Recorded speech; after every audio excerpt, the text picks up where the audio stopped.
Hutben e kësaj xumaje Myftënia e Shkodrës ja kushtoi 35 vjetorit të rihapjes së objekteve të kultit pas ndalimit të fesë nga regjimi komunist. Hutbja u zhvillua në xhaminë e Plumbit, aty ku 35 vite më parë u shënuar rihapja e xhamive në vendin tonë.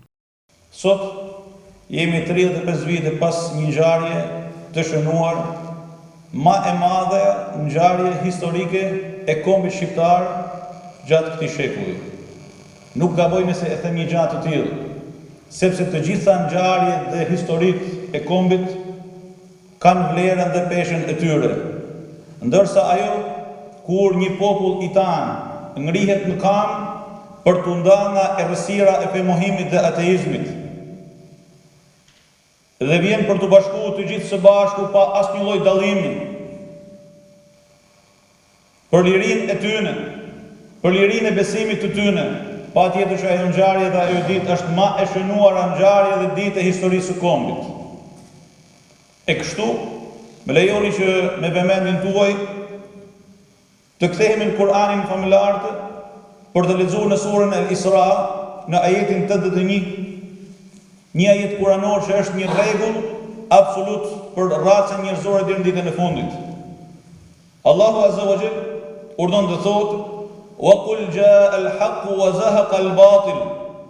Thuaj, e vërteta triumfoi, ajo erdhi, dhe el-batil, kotësia, u zhduk. Sytari theksoi se 16 nëntori është një ditë historike për besimtarët dhe për rikthimin e jetës fetare në Shqipëri.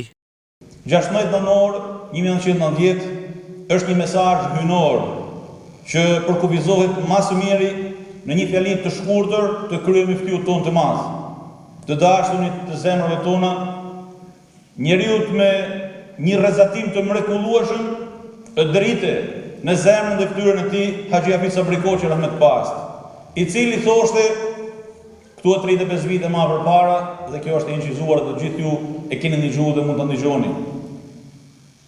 Lavdi e qoftë madhit Zot, që e ruajti dashnin e vetë në zemrat tona dhe nuk na përbuzi.